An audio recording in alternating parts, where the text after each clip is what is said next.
Welcome to this Beyond the Platform webinar. Lenora Billings-Harris and I are partners in Beyond the Platform. My name is Chris Clark Epstein, and I'll be acting as the producer for today's exciting webinar entitled From Adversaries to Allies, 3 Keys to Powerful Gender Communications. We'll be getting into our content in just a few minutes, but I want to cover a few housekeeping details first. You are all muted. However, we will be asking you to participate in several ways during the session. Just so we're all familiar with the technology, take a look at your control panel, probably on the right side of your screen. There is a main section as well as a smaller tab bar on the side of the main screen. On that smaller tab bar, there is a place where you can raise your hand. If you can hear me clearly, raise your hand now. Of course, if you can't hear me, it's going to be hard to raise your hand. I'm seeing hands going up. Good. Thank you so much, Jan and Chris and Joy. We're really glad to have you here with us. Now, just in case you haven't used the GoToWebinar technology, again, if you will look to the right-hand side, that control panel, and just for practice, you'll see a place where it says questions. So what I'd like you to do is type in the questions bar your current location. So tell me where you are. Just type it in and hit enter. We've got some people in Wausau, Wisconsin, in Charlotte, North Carolina, Sturgis, Michigan, Sun Prairie, Wisconsin, Bedford, Texas, in Houston, Texas, and well, hi to Laura, who's in Partyville, Wisconsin today, Louisville, Kentucky. So we've all practiced and we all know how to send in questions. At any time during the session, if you have a question that occurs to you, type it in the question bar and I'll be collecting those and Lenora will be answering them at the appropriate time. There is a handout for this session. If you haven't gotten it or downloaded it yet, you can find the link address on the current slide. If you encounter any technical difficulties, send in a question message and I'll do my best to resolve them. We are, as I said earlier, recording this session and we'll be sending you a link to the recording as soon as it's ready. The webinar is scheduled to go to the top of the hour and we'll honor that time commitment. So let's go to today's topic, From Adversaries to Allies, 3 Keys to Powerful Gender Communication. Our presenter, certified speaking professional Lenora Billings-Harris, is an author, diversity strategist, and consultant, as well as my partner in Beyond the Platform. She teaches organizations how to make diversity a competitive advantage and helps individuals avoid multicultural mishaps. Her international client base spans 20 countries and 6 continents. Lenora tells me she's just waiting for an opportunity in Antarctica to complete her list. I don't know how she's going to do that. I don't think she has a coat warm enough for that. However, in the meantime, Lenora has written 2 books, holds leadership positions in her professional associations, as well as within her local community. She was named by Diversity Woman magazine as one of the top 20 influential diversity leaders in the United States and is included among the top 100 thought leaders on diversity by the 250,000 member Society of Human Resource Management. Her clients include Fortune 100 corporations, educational institutions, and professional associations. I've taken enough time, so Lenora, the floor is yours. Thanks so much, Chris. And as you see, we're still working out technical details on the computer. And I am thrilled to see that some of you that have registered today are males. And my point is that I'm thrilled to see males and females on this webinar. So often when I do this program live, even though it's open to everyone within the organization, usually it's women that show up and maybe 1 or 2 brave males. So I'm thrilled to see both men and women because, of course, we both need to work on our gender communication in order for it truly to work more effectively. So with that, let's jump right in. So our focus during the short time we have together is on three things, with the majority of the focus on one of these three things. So one is authenticity. I'll talk a moment about that.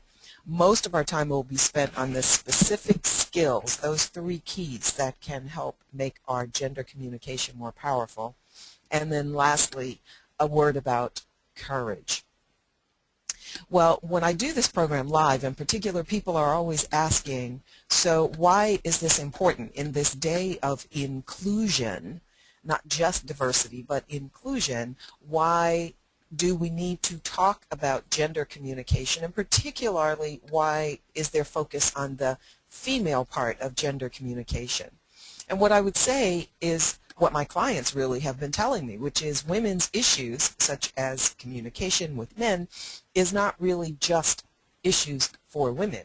They are economic issues, they're social issues, and they're global issues, because as we all know, women are holding key positions in all walks of life, whether it's government, corporate, nonprofit, you name it. And we're everywhere.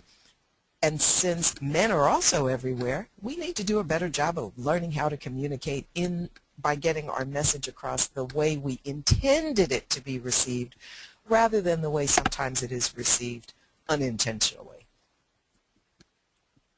So in regards to the authenticity, I raise this issue because as I share with you what the tips and techniques are, sometimes people say, well, you know, I'm just who I am.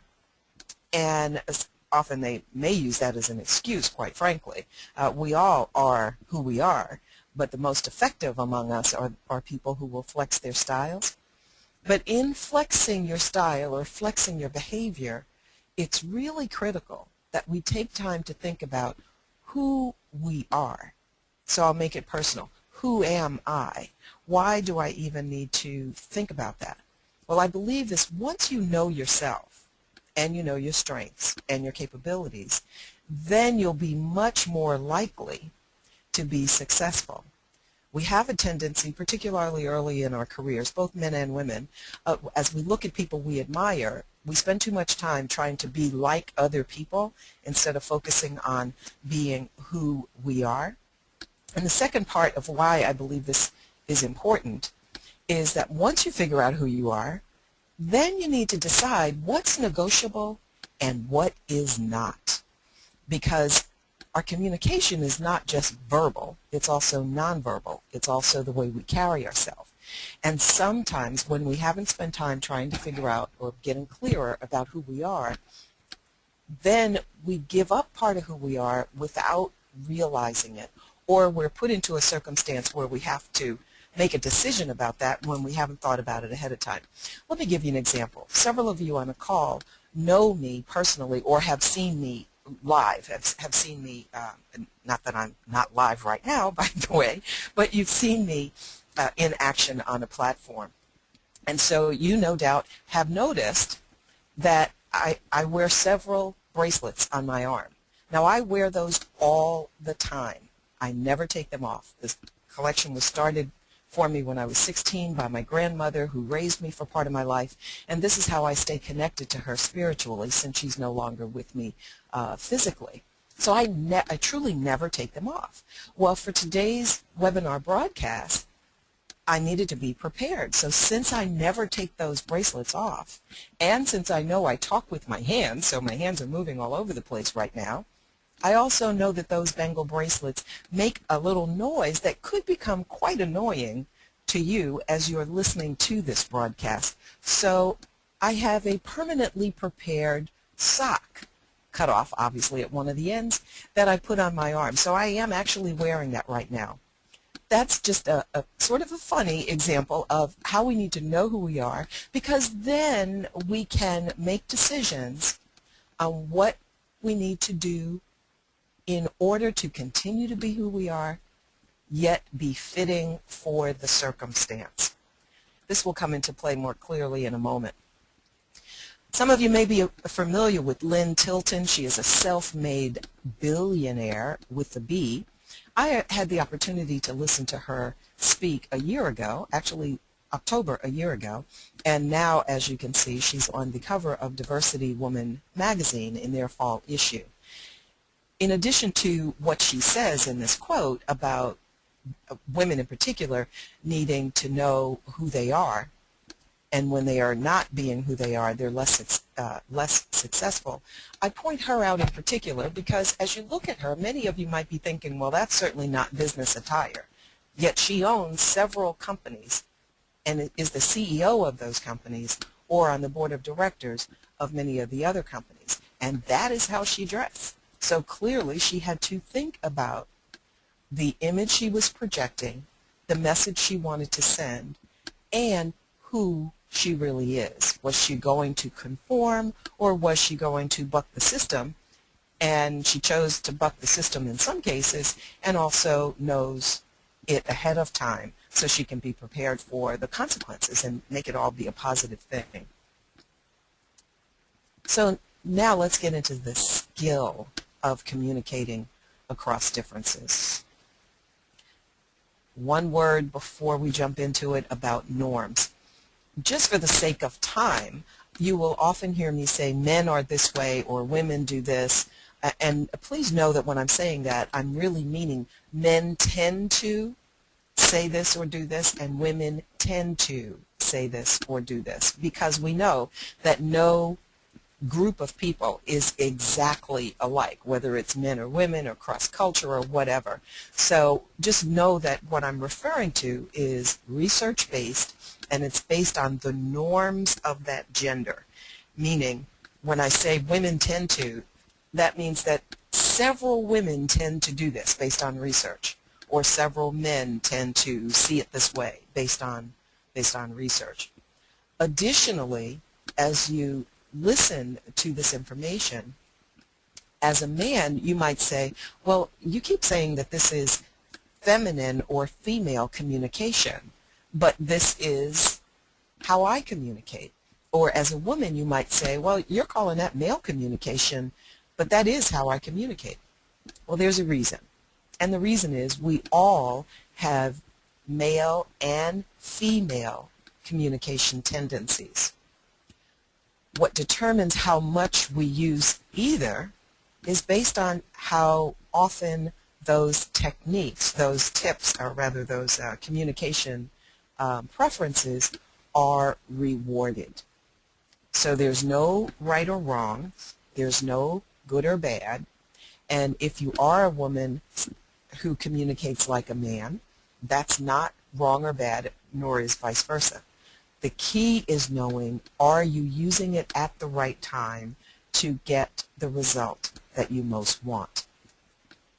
So, it's time for you to do a little bit of work. Got a question for you. So Chris is going, I'm going to turn it back over to Chris so she can put up the poll question, and if you would, go ahead and make a selection. It's launched. There we go. Which of the following male communication habits annoy women the most? I see some answers coming in, and some more, and some more. People are getting into the vote, and the answers are fluctuating. It's getting pretty close to closing. So this is so exciting. I'm going to close the poll in 5, 4, 3, 2.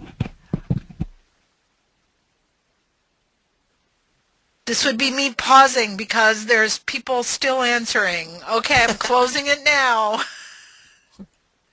And here we go. Well, let's see. 17% say men don't take women's comments seriously.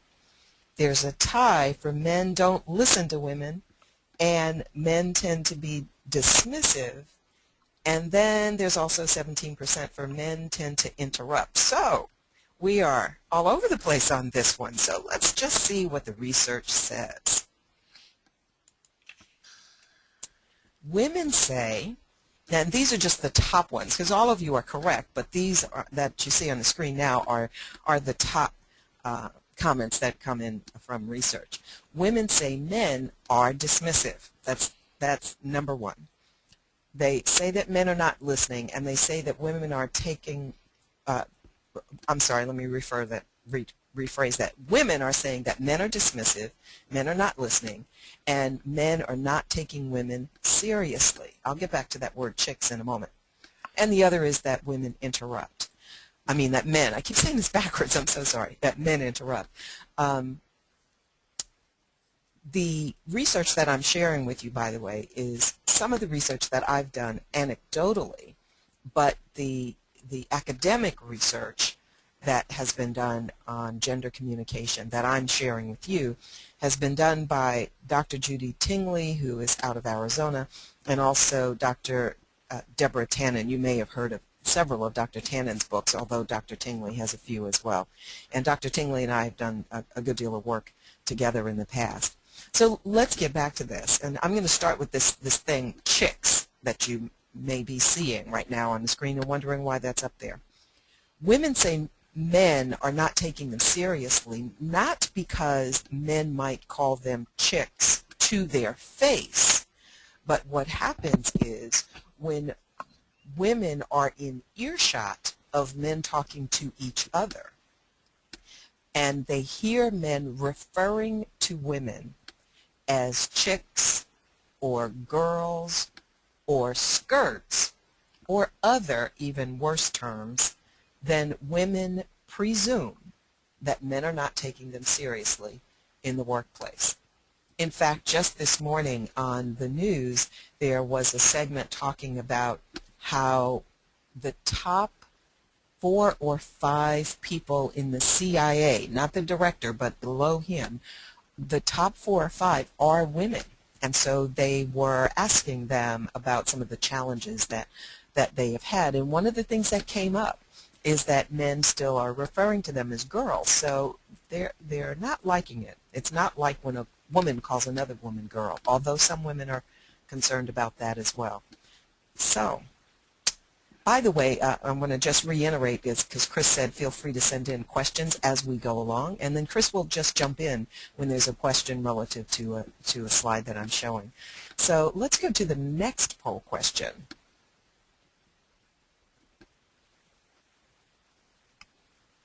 Okay, polls in progress. People can vote now, and I'll watch the countdown. People are voting, voting, voting. Not quite as much of a split on this one. It's what it looks like. Interesting. And people are voting. We're getting close to closing the poll. We're going to close the poll 5, 4, 3, 2, 1. Here we go. Let me show you what you said. All right, 60% say women talk too much, and 27% women don't get to the point, and only 7% for women flirt too much, and women complain without actions planned. So let's see what the research says. What are men saying about women? Men are saying that women are flirts.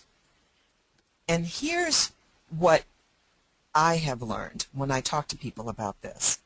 What men say is women are confusing them in the workplace. That is, women are confusing men.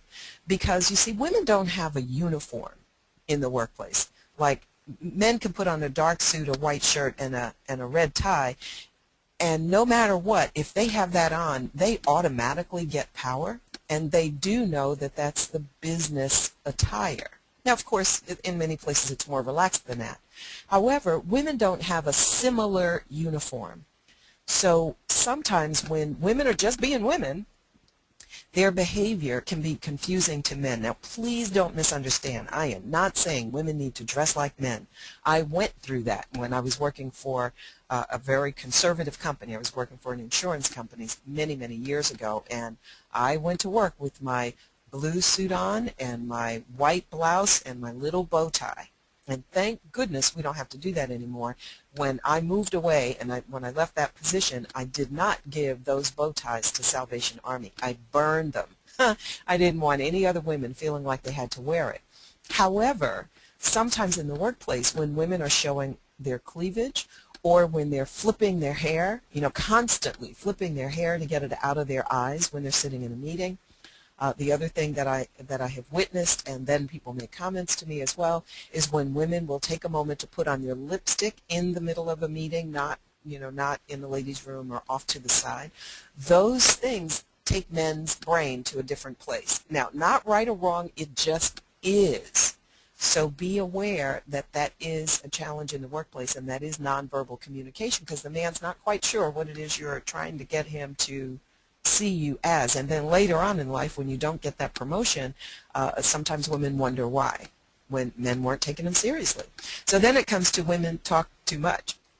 Well, some people believe the urban legend that women need 75,000 words a day. They need to use that many words a day, and men only need 25,000. Well, the fact of the matter is, it is urban legend. There is no legitimate factual research that indicates that women really do use up that many words. And I can attest to having a brother that clearly uses way more words than I do. So it's not necessarily so. However, men do perceive us to talk too much. There's a reason for that, and I'll be explaining that in a moment.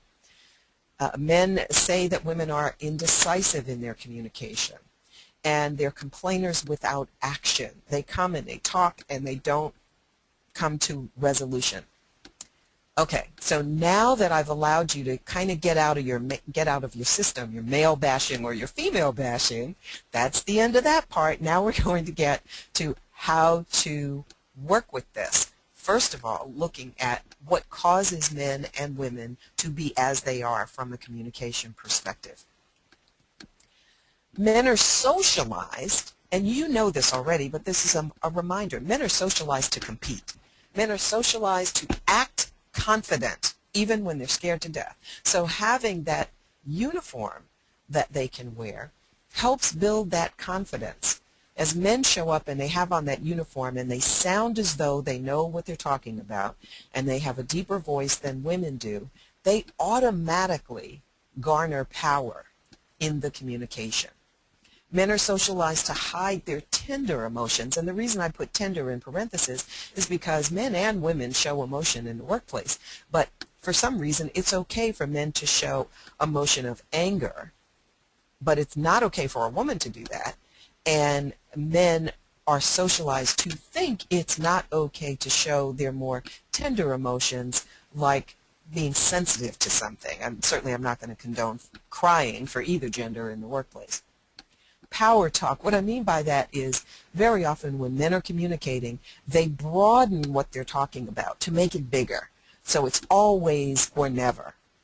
Or they use sports talk. What's the game plan? Who's the coach here? Who's the quarterback? What line are we on?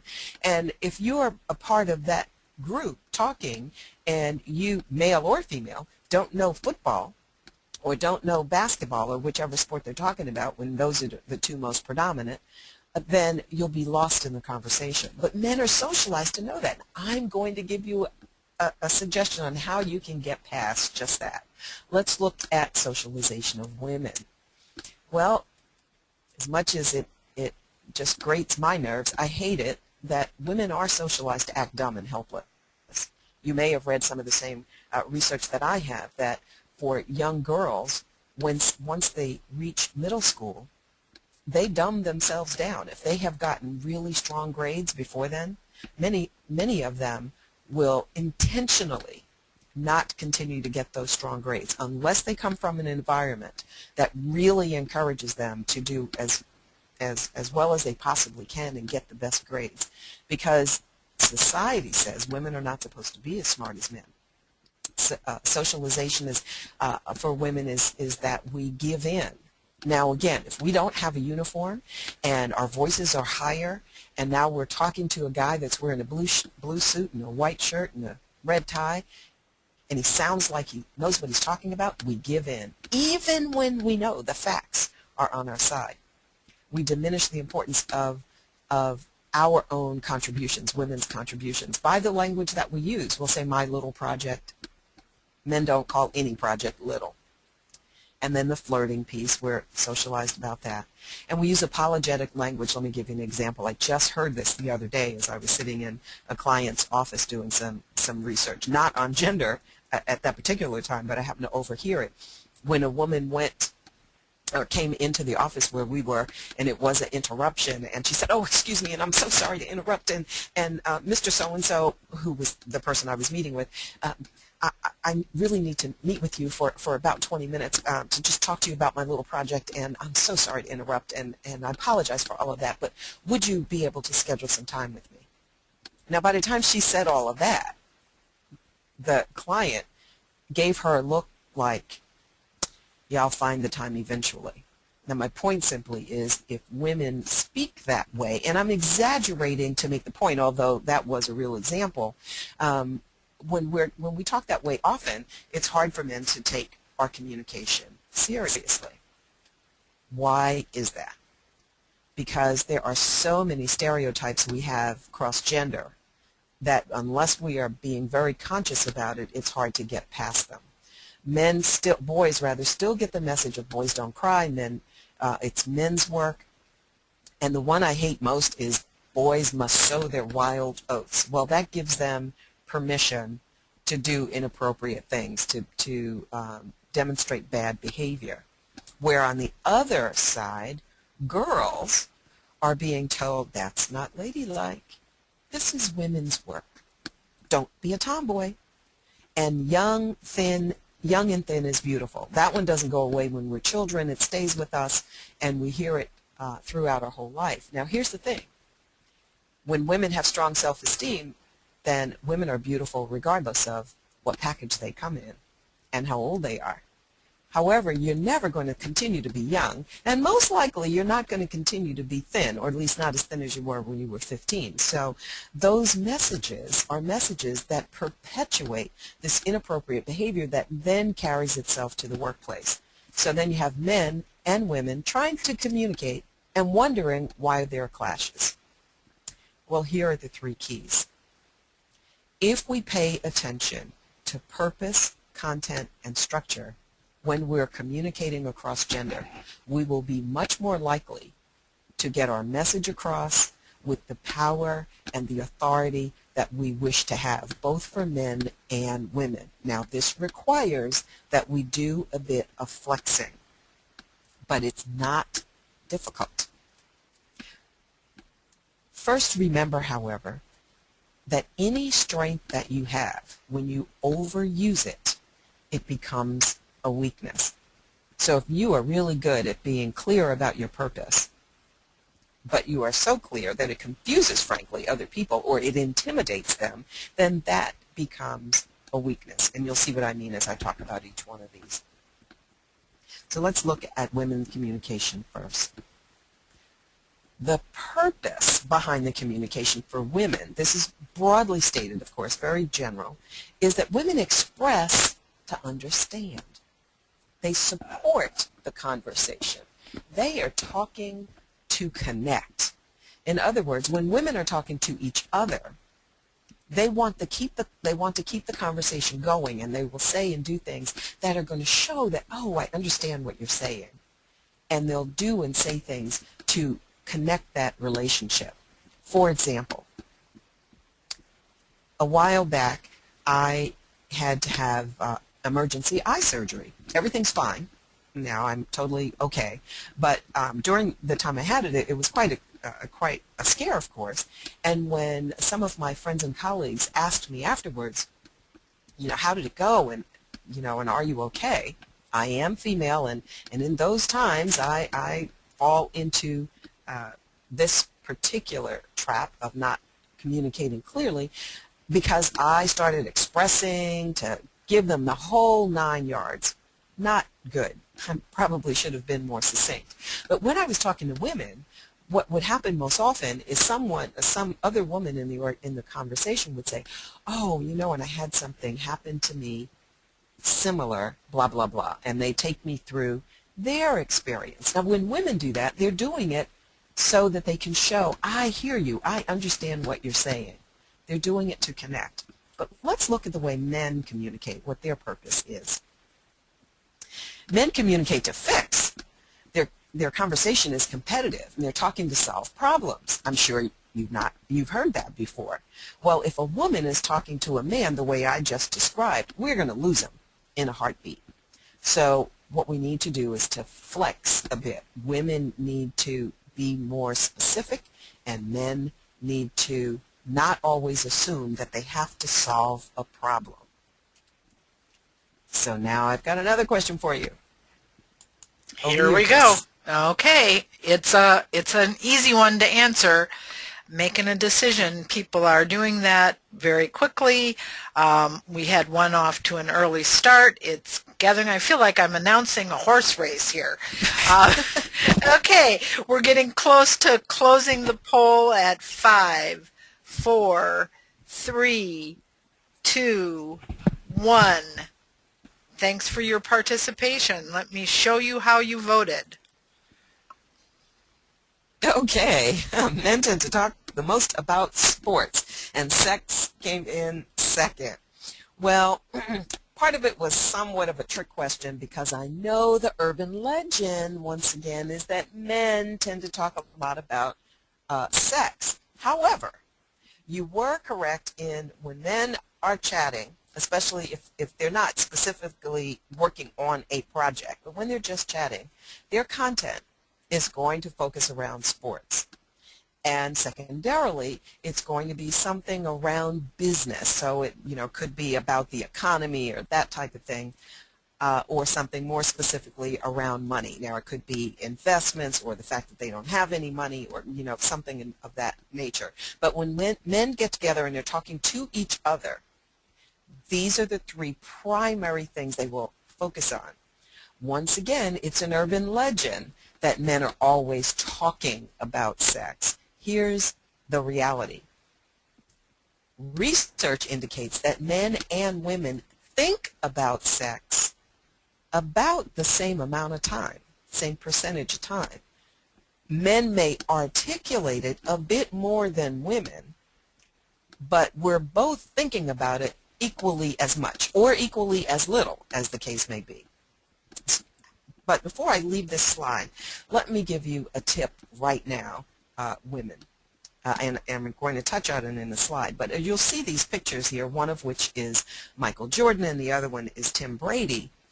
And the reason I put them up there is I live in North Carolina, so if I knew nothing about sports, I would definitely need to at least know that Michael Jordan is a big deal in North Carolina because he used to play college sports here, and now he is a part owner of the basketball team, the Bobcats, which is in Charlotte, the only basketball team we have.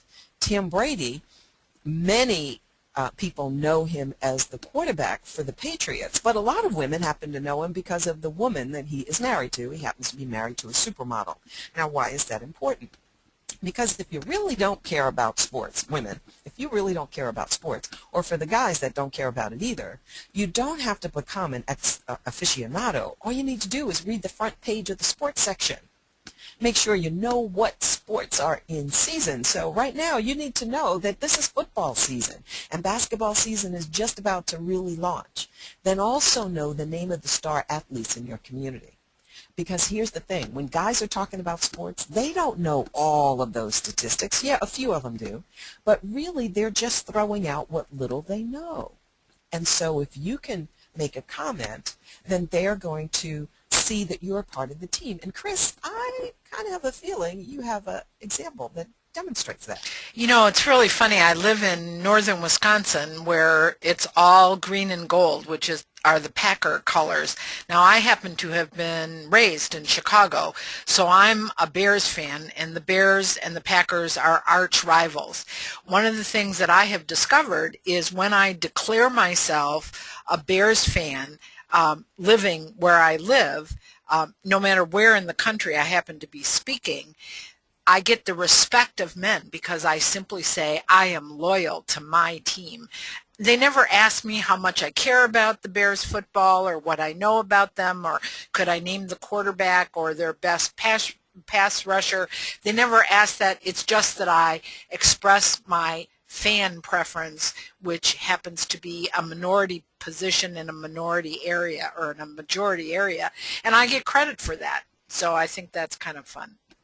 You betcha. Well, I got another poll question for you. Great, I'm ready to go. Here we are. Another fairly easy one. What do you think women talk about? We're getting some answers. Again, a fairly big spread on this one. It'll be interesting to see how it ends up. We're getting close to closing the poll. 5, 4, 3, 2, 1. Let's see what came up. Okay, wow. 77% say family. And that is the assumption. Let's see what the research tells us. Well, family does come up if you call family relationships, but more broadly stated, women tend to talk about the content is these three things. People in general, so it's not necessarily family. It could be someone in current events. It could be a female in their community. It could be all kinds of things, or a person in the community. It doesn't really need to be females that women are talking about. And then women will talk about feelings, and we do know that women generally are more comfortable expressing their feelings than are men, that actually stating, that I feel hurt or I feel embarrassed, or using those kinds of words, where women are more socialized to do that than men are. And then third is the relationships. Now here's the thing, if we see two men in the elevator talking to each other, there's an assumption. Men and women make the assumption that men are talking business, when in fact men could be talking about their kids. So pointers to men who communicate with women that focus on these areas. To flex your communication muscles, all you need to do is read the life section of the newspaper. Make sure you know what fuchsia is, and if you don't know what it is, I'm not going to tell you right now. You need to go off. That's your homework assignment. Find out what it is and what it looks like. And then talk about your kids. The fact is that women almost gush over men that do talk about their feelings, their feelings and their kids, because they see you as being more sensitive. And what we also know is leaders are more effective when they're showing that they're sensitive. Okay, so the last of the three keys is structure. Women tend to be detailed and apologetic. Now, I've given you an example of how that apologetic part looks. And what we mean by detailed is too often women give way too much detail when they're asked a question. Instead of just answering the question, they have to give the whole 9 yards. And that's what I was doing when people were asking me about my eye surgery, and then I caught myself sort of in the middle of it. It's, wait a minute, they don't want to know all of the details. I need to just get to the point a little bit faster. Men, on the other hand, will be precise and talk with the end in mind. Now, neither, when you go to an extreme, is a good thing. But we want to be aware that we need to flex our style with all four of these, being precise, keeping the end in mind, and also giving some details when needed. So what do? In order for us to flex our communication muscles, for women need to start with the end in mind. That is, answer the question, or if it's not a question and you're making a point, make the point and then back it up with the details to the point that it's needed. Some people are going to be right with you when you just make the point. They don't need all the details. On the other hand, men need to provide more details. Sometimes men are so precise, they assume that their coworkers know exactly what they meant or exactly what they need, and they don't give enough details. So women need to ask for more details from men. Men need to give more details. So when we put all of that together, we certainly can improve our communication. Here's the thing, though. I am certainly not suggesting that every time you talk to someone who is the opposite gender than you, that you have to take a deep breath, kind of think, get nervous, and try to apply all three of these. You will know with whom you have communication conflicts. And so what I suggest is that you pick a person and think through, how have you communicated with that person in the past? And how might you be able to flex your style so that you can find what works for you with that individual. And over time, you'll start becoming aware right in the middle of talking to someone, just as I did with the eye surgery example. Chris, did anyone happen to send you in any questions? Lenora, we do have a question, and it's a great one, and I'm going to give it to you as a homework assignment because I'm the one in charge of watching the clock here. So your homework assignment is going to be to craft a paragraph for advice for women who do a really good job of communicating in a men's communication style and then get called one of those words that we're not allowed to say on a recording because they tend to behave in a more male process, direct and to the point and with authority and with conviction. So my assignment to you is to write us a paragraph that we can ponder about being in that situation, and because I know what you want to talk about next, and it's really important that everybody hears it. You bet. Well, and that gives me something. That's a great homework assignment for me that I will craft to get to send to everyone. So thank you for asking that question. And the last then is courage. You know, you can know all of these things, but if you never actually have the courage to use them, then it isn't going to impact you in a positive way in the long run. So not only do I encourage you to use your courage to use these 3 keys, but I also challenge you because there are people that have given us examples of when they use their courage to speak their truth and do it in a forceful way, in a clear way that people will understand it, and particularly women in this case, they can change the world. So we know that Billie Jean King, when she played Bobby Riggs, not only did she beat him, but she was clear and articulate about why she did it and what the purpose was. She ultimately changed tennis for women in that women now are paid equal to men when they win at the same level that men do. Winnie Mandela is loved even to this day in her country because she spoke her truth in a way people could hear it and continues to do that. And I think most currently the person we're hearing about is 16-year-old Malala.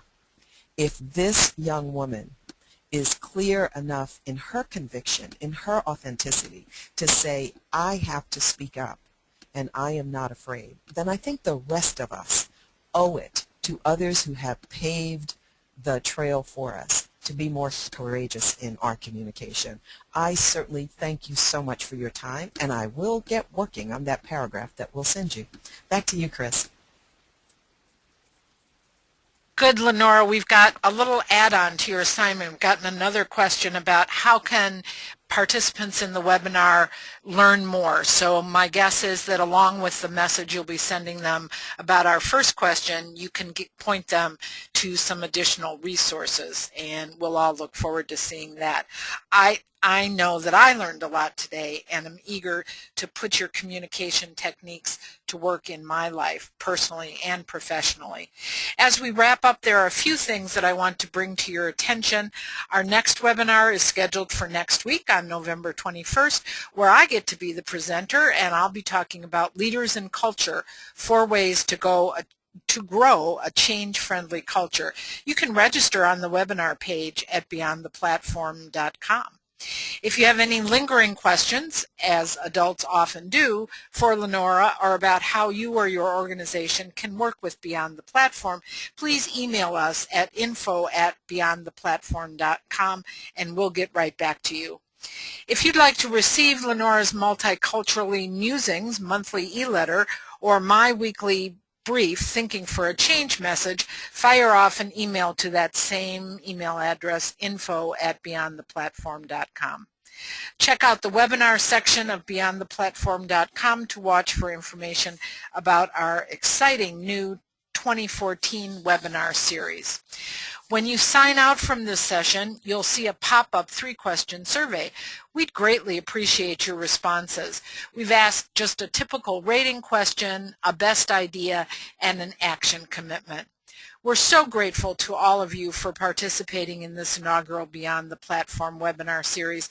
We'll keep you posted on our 2014 webinar plans. Again, thank you, Lenora, and all of you for spending this time with us.